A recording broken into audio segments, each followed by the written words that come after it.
Hello Kuwait and Philippines, hello Middle East, and hello world. Welcome dito sa aming kwentong ICSA kung saan mapapanood nyo yung totoong kwento ng mga estudyante namin, yung experience nila sa pag-aaral, experience nila bilang isang OFW, and bakit dito sila sa ICSA nag-enroll. Hi, good morning everyone. Ako po si Evelyn Albaracin, nagtatrabaho dito sa Kuwait bilang kasambahay. Yes. Bali, ilang taon na dito sa Kuwait, ma'am? Dito tayo. 2 years and 10 months, ma'am. 2 years and 10 months. Bakit mo naisipan na magpunta dito sa Kuwait?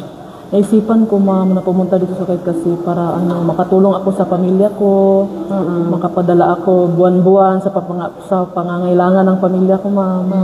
Kaya yan. Kasi yun naman talaga yung purpose natin kung bakit tayo nag-abroad para magpunta dito sa, makatulong sa pamilya natin. Paano mo siya naisipan na mag-enroll dito sa ICSA ng Computer Secretarial Training Course? naisipan ko, ma'am, kasi dati, ma'am, may alam ako sa computer pero hindi talaga siya gaanong kamarunong ako gumamit ng computer. Yes. Kaya, ma'am, naisipan ko na mag-enroll dito sa ICSA. Yan. So, kumusta naman yung experience mo bilang estudyante?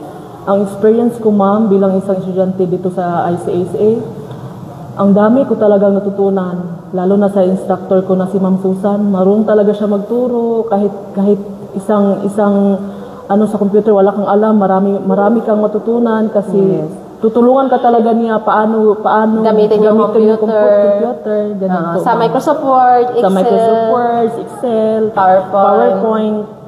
Yan, ma'am. Ano yun, nag-continue ka kasi kay Ma'am Rihanna? Yes, ma'am. Continue na ako sa PowerPoint. Sa PowerPoint kay Ma'am Rihanna na. Yes. Ayan. So, kumusta naman yung tawag dito yung experience mo bilang estudyante? Kasi syempre, nagtatrabaho tayo at the same time nag-aaral. So, kumbaga, may mga time ba na medyo nahirapan ka i-adjust yung time mo, yung sa mga exercises mo, yung ganong klaseng experience naman?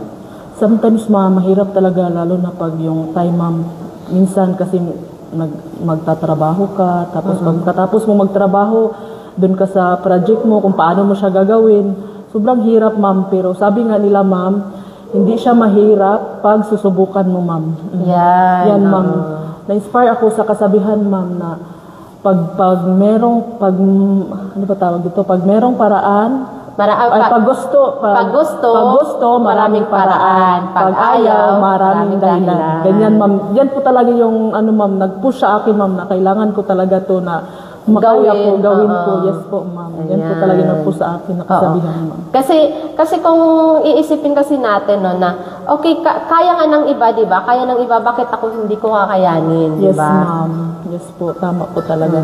So, ano yung masasabi mo sa instructor mo na si Ma'am Susan at si Ma'am Rihanna po? Ayan, so, sorry sa tumatawag kasi naka-live kami. Ma'am Susan, ayan. Thank you po talaga, Ma'am Susan, kasi kung di dahil sa'yo, hindi po siguro ma-upgrade yung natutunan ko sa computer sa sobrang haba ng pasensya mo.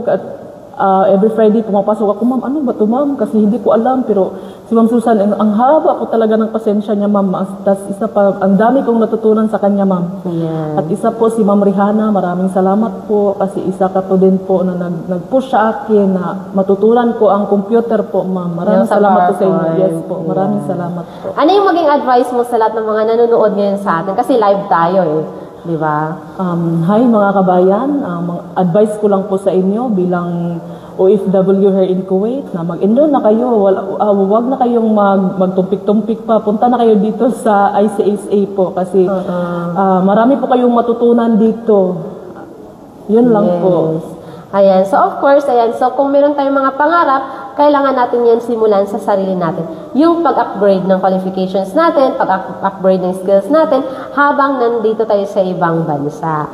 Ayan. So, kung interesado po kayo na matuto, magkaroon ng knowledge and skills, maging certified sa paggamit ng computer po, ayan, so message na po kayo sa aming WhatsApp number, +96599302850 para malaman yung ibang details kung paano mag-enroll. So, thank you so much, Ma'am Evelyn. Ayan, sa pagpa-unlock dito sa ating live interview. Ayan, so wala tong edit. Automatic na-post na to siya sa Facebook kasi live tayo. So, yun, congratulations and thank you so much for trusting ICSA. yun, hopefully na someday, magkaroon ka ng mas magandang trabaho since ikaw ay certified na sa paggamit ng computer application. So meron ka bang message sa family mo, sa friends, ayan, bago natin i-end yung live? Sa pamilya ko dyan sa Mindanao, na-miss ko na kayo. Inshallah, next month makauwi na po. Ayan. So, Mindanao ka rin. Mindanao din ako. Bisaya po ko. Bisaya po, ma'am. Bisaya ko to. Taga Mindanao. So, thank you so much, everyone. At ako po ulit si Miss Rachel. Ang kasama ko si Ma'am Evelyn. Ang nagsasabing ICSA is your partner in success. Thank you and see you dito sa ICSA. Thank you.